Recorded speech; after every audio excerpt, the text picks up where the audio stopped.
চিংড়ি মাছ কিন্তু আমরা কম বেশি সবাই পছন্দ করি। তারপরে যদি হয় একটু বিশেষ উপায়ে রান্না। আজকে নারকেলের চিংড়ি একটি রেসিপি শেয়ার করছি। আশা করছি পাশে থাকবেন।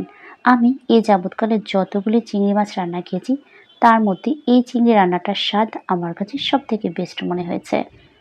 তো এখানে আমি হাফ কেজি পরিমাণ চিংড়ি মাছ নিয়েছি।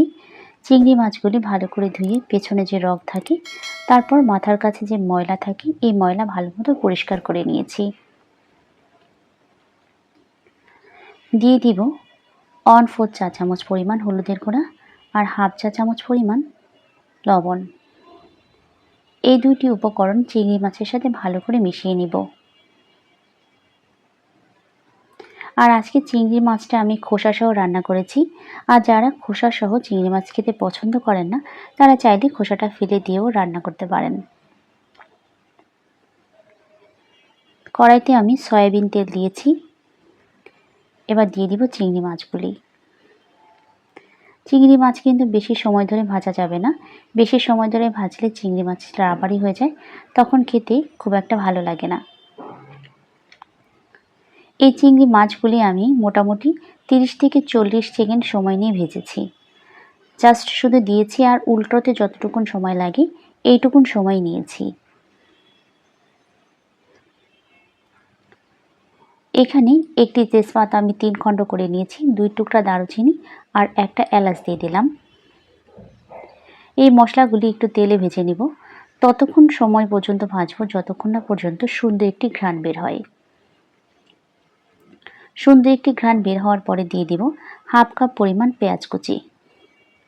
আর চিংড়ি মাছ রান্নাতে পেঁয়াজের পরিমাণ একটু বেশি দিলেই ভালো হয়।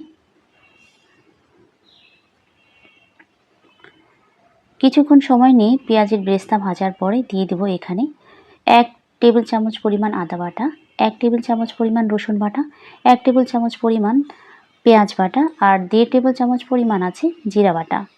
আমি সবগুলি একসাথে পেস্ট করে নিয়েছি। সামান্য একটু পানি দিয়ে দিব। আর আমি এখানে গরম পানি দিলাম, চাইলে কিন্তু ঠান্ডা পানিও দেওয়া যাবে।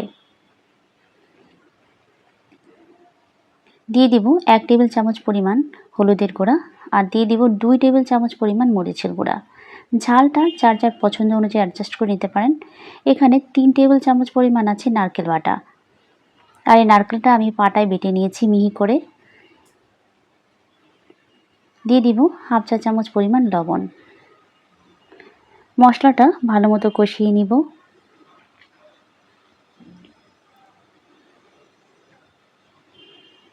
একটু সময় নিয়ে মশলাটা ভালো করে কষিয়ে নেওয়ার পরে দিয়ে দিব ভেজে রাখা চিংড়ি মাছ। আমরা কিন্তু সচরাচর নারকেলের দুধ দিয়ে চিংড়ি মাছ রান্না করি, তো আজকে আমি নারকেলের দুধ না দিয়ে সরাসরি নারকেলটাই খুব মিহি করে বেটে দিয়ে দিলাম। তারপর সামান্য পরিমাণ দুধ দিয়ে চিংড়ি মাছগুলি ভালো মতো কষিয়ে নিব।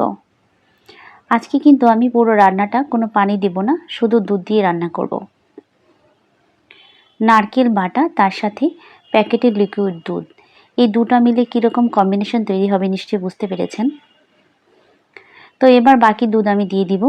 আর এখানে এই রান্নাটা করতে টোটালি আমার 1 কাপ পরিমাণ দুধ লেগেছে। চিংড়ি মাছ রান্না করতে কিন্তু অনেক কম সময় লাগে। তো এখানে আমি 3টা কাঁচামরিচ দিয়ে দিব। বলছিলাম চিংড়ি মাছ বেশি সময় ধরে রান্না করলে কিন্তু রাবারি হয়ে যায়, তখন চিংড়ি মাছের যে প্রকৃত স্বাদ সেই স্বাদটা পাওয়া যায় না। তো আমার রান্না প্রায় শেষের দিকে। আর এই রান্নাটা করতে আমার 20 থেকে 25 মিনিট সময় লেগেছে মাত্র। যেহেতু উপর দিয়ে তেল উঠে গেছে তার মানে রান্নাটা ডান। দেখুন কত সুন্দর লোভনীয় হয়েছে চিংড়ি মাছটা। সত্যি কথা বলতে সত্যি আমি এ যাবৎ যতগুলি চিংড়ি মাছ রান্না করেছি তার মধ্যে এই চিংড়ি মাছের রান্নাটা আমার কাছে সব থেকে বেশি মজার লেগেছিল। তো দর্শক, আজ এই পর্যন্তই। সবাই ভালো থাকবেন। আল্লাহ হাফেজ।